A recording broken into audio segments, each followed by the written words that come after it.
How are we doing, sir? Good. How you doing?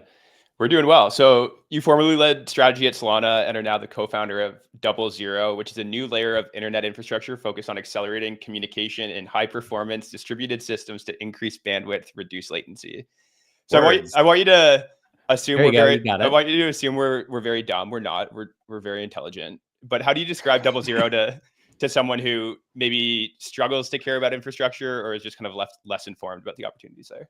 Yeah, I mean, for someone coming from a blockchain background, what we sort of say is this is crypto's first actual infrastructure project. And what I mean by that is this is physical infrastructure of fiber cables in the ground and global connectivity, really building a parallel pathway for blockchain consensus, for state propagation, for transactions, to not have to force everything to run over the public internet. I mean, the public internet is a great, amazing resource that we all know and love, and we wouldn't be here without it.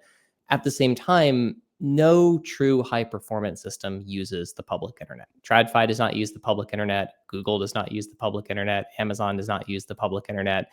They have last mile delivery out to the public internet, of course, but all of these networks operate these really high performant global fiber networks that move most of the data that we think of as moving over the public internet.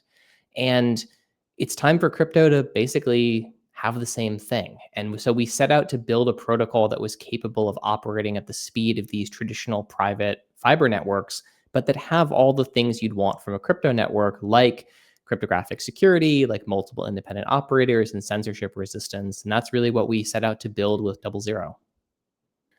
Okay, that is fascinating. Picks and shovels at the Yeah. deepest level here. Okay, so maybe can you put a fine point on what's the 10x improvement once this gets unlocked? Yeah, so there's kind of two main components relative to the public internet. We're all familiar with latency. It's pretty much ping time, right? If you grew up playing Counter-Strike or Halo, like you're very familiar with ping time and what it means for your ability to actually like get a shot in or not. That same thing applies very much in trading systems as well. So the reason that like you can kind of think of it as like we've all probably read Flash Boys. And one of the main unlocks there was that the biggest area that you could create improvement in a trading system was not execution time. Execution time was all quite good. It's managed by the centralized exchanges. You know, if you're trading on the New York Stock Exchange, you get a basically server in a rack and everyone has the same Ethernet cable coming out the end because even a few feet of differences in copper can matter when you're talking about systems like that. And so really what the traditional markets found is it was the arbitrage time. It was how quickly can a price event in New York move the price in Chicago? And the limiting factor of that is the speed of communication. And so if I can be a tenth of a percent faster than you, I will be able to trade sooner than you. And therefore I'll be able to make more money. It's the classic thing of if you can be smart or fast, you should pick fast. Because you can be smart and get stuff wrong. It's very hard to be fast and get things wrong. And that's really the same thing we're trying to bring to blockchain here. And so what we're talking about are lower latency connections. So, you know, maybe as opposed to it taking 300 milliseconds to talk to a node that's in Singapore from New York, we're talking about, you know, 220, 250 milliseconds, even lower than that, potentially depending on the geographies. And there's a lot of benefit there. But one of the sort of like the secret benefits is predictability. So on the public internet, there's this measure we use called jitter. And you can see this daily. If you go to your Zoom stats, there's actually a section in it for jitter. And that's pretty much the average variance in latency. So if it always takes me 100 milliseconds to talk to a server, that's really predictable. I can model that. I can say, okay, I know when I send a trade or a transaction, it will always take 100 milliseconds before it hits the system. Jitter brings in a lot of non-determinism to that. And jitter is caused just by traffic merging, right? It's just switches and routers holding onto packets because they have a lot of different data they have to manage, and they're running at pretty high capacity. And so sometimes it takes 100 milliseconds, sometimes it takes 150, sometimes it takes 500. And if you are a trader trying to trade and you have a high degree of confidence where the market's going to be in 110 milliseconds, if you know your execution time is always 100 milliseconds, you'll make that trade. If you know it might be 150 today and 100 yesterday, or moment to moment, these numbers are changing, you have to build in more slippage. You have to build in, you can't quote as tight, all these types of things that make crypto markets usually a little less performant than traditional markets. And so, on DoubleZero, you get a huge amount of bandwidth increase, right? Most validators today are operating with somewhere between 1 and 10 gigabits of connectivity. DoubleZero network is 100 gigabit global backbone on most of its network links. So we're talking about, anywhere between 10 to 100 times increase in performance just from that. The latency increases are meaningful, but then the jitter reduction is also pretty important for folks who are like focused on performance. So things like Alpenglow, the new consensus model for Solana, that'll really benefit from lower data transmission times, and that's one of the things DoubleZero offers. But I need to ask what finally pushed you to work on this problem. Maybe was it something you saw at Solana? Have you been dreaming about this for 10 years and finally felt like it was time to reinvent the internet? Flash Boys. Was it Flash Boys? So I've been thinking about this type of problem for a while, as well as my two co-founders, Andrew McConnell and Matteo Ward.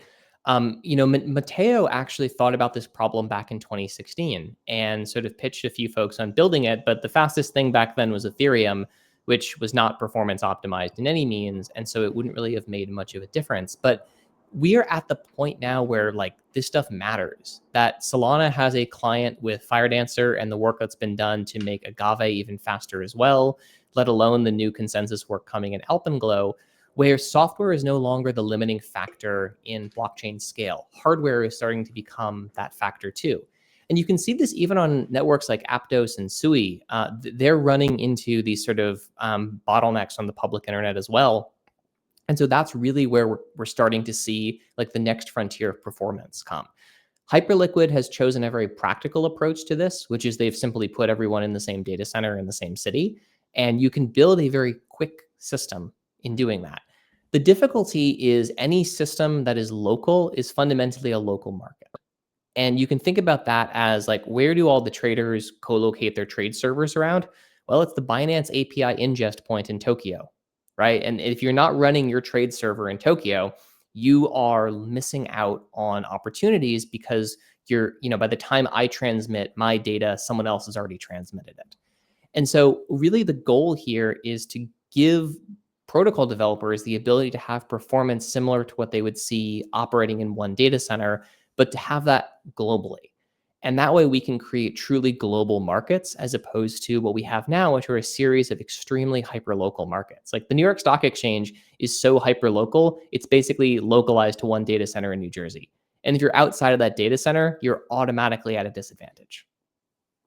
So I'm really curious what the practical day-to-day sort of actions you're taking to go build this. I think so much of what we talk about here is software based, and I think people can grok what a day-to-day might look like for a software developer, token CTO, whatever. Like, are you actually digging holes in the ground? Are you building out data centers? Like, what are the pieces that are ultimately go into building out this network? Yeah, so that's a really good question. And it kind of starts from first principles of if this network is run by one company in a centralized fashion, no one in crypto should trust it. And so that's not how DoubleZero is set up. The work we do at the foundation and the work that's being done at Melmac Labs, which is kind of the lab sister company, is really about developing software and hardware platforms that manage and orchestrate independent network contributors' contributions to the network. So we have 10 independent entities that are now actually contributing fiber to the network. And so they have all of the leases and the ownership of that fiber, the same way that validators on Solana or Sui or Aptos or Ethereum are not owned by the Ethereum Foundation or Solana Foundation. They're run by independent actors. It's exactly the same model for us, except our unit of contribution is not compute on a global smart contract network. It's connectivity operating on high-performant fiber links. Very interesting. I'm interested in maybe the economic design and token mechanics that you need to kind of bootstrap that. Like, is there anything novel you've had to introduce there, or are kind of the typical models that okay, perfect. That's the answer absolutely. I was hoping for. Yeah. So if you think about like a traditional proof of stake system, it needs to secure assets, not just momentarily, but in perpetuity. USDC minted on Solana needs to be secure forever, right? A meme coin minted on Solana has to be secure forever. TVL staked has to be secure forever. And that requires a huge amount of asset at risk, which we call stake. Now, I'm I am not a believer of economic security as the be all and end all. I think most of Ethereum's security comes from having multiple independent clients, not from having a large amount of staked ether. But I'm in the minority when it comes to that, or at least I was a few years ago. It seems like people are maybe coming around. Our model is a little bit different, and it actually much closely resembles a proof of work system. So if you think about like what Bitcoin needs to do, it really is just momentary to momentary security. Because in order to attack a proof of work system, you need enough hash power to attack it. But it doesn't really matter how many Bitcoins a particular actor has. It matters how much hash power a particular actor has, which is very different than a proof of stake system. So we developed this idea of proof of utility, which is a system where your rewards as a contributor are directly proportional to the utility you deliver to the network. And how is utility measured, right? It's a very amorphous concept. We use Shapley values. And so this is a mathematical concept where you basically look at like how much worse would the network be if this link did not exist. And by worse, we mean how much more closely would it resemble the performance characteristics of the public internet. That's always our benchmark.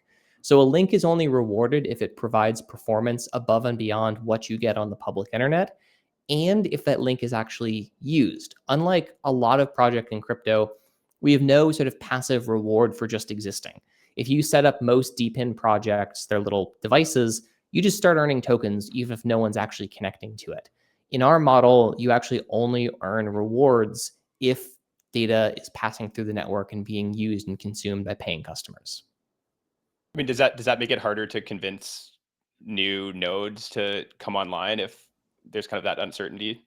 So the dynamics of this are pretty interesting. So you can we have like Python scripts on the GitHub you can download and model and sort of see if I add my contribution and if stake distribution looks like this, here's kind of what my expected rewards could be.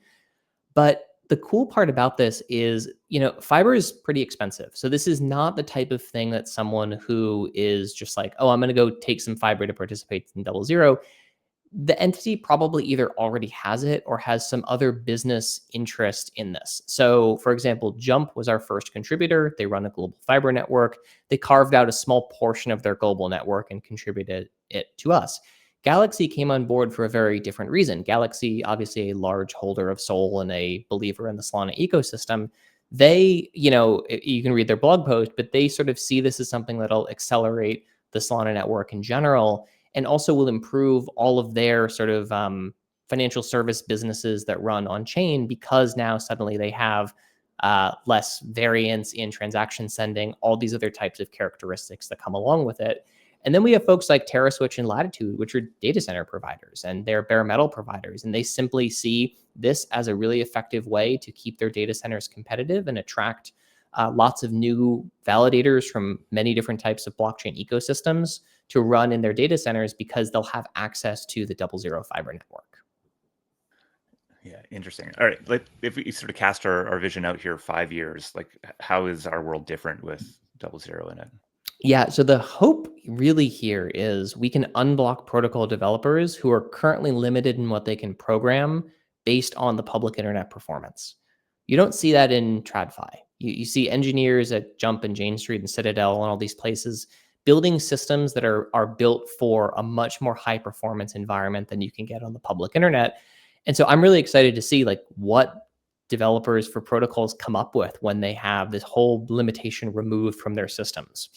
At the same time, we are really trying to level the playing field when it comes to high frequency trading on blockchain. And so right now, you kind of have only a few options. If you are trying to trade on chain, you need to run very performant infrastructure yourself. You need to sort of have a very careful map of where the nodes are in a system.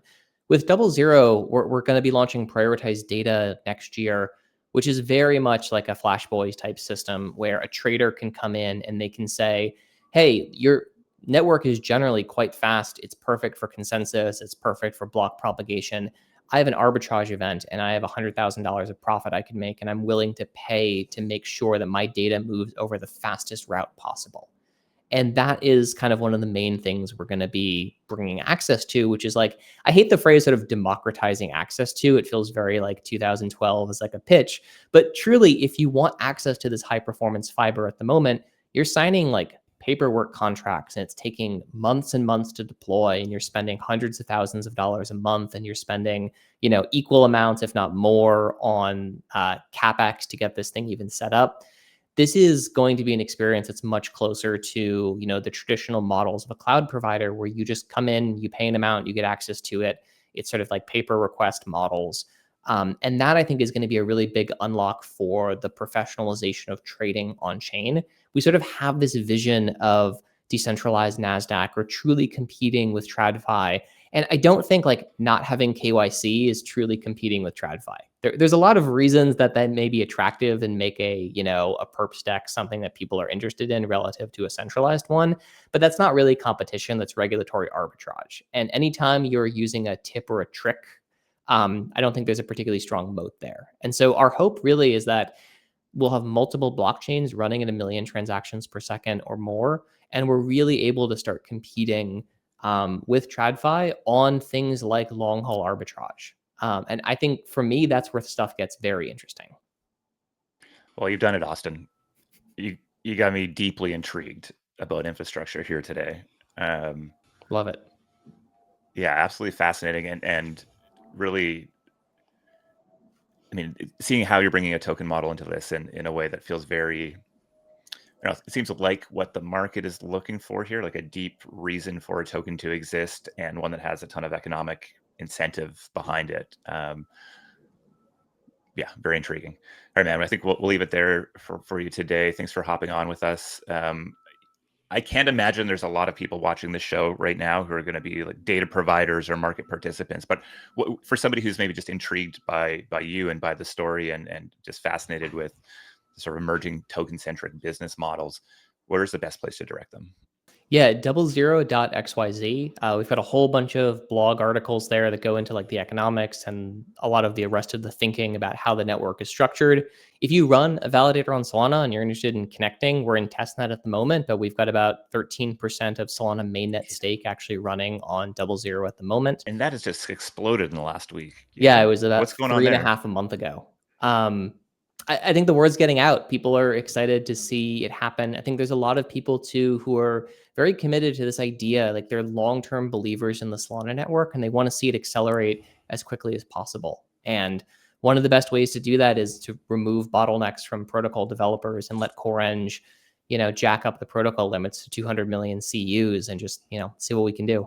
Run it up. Yep. Awesome, Austin. Well, we'll be watching. Thanks for Appreciate it, man. Take Thank you. care. Appreciate it.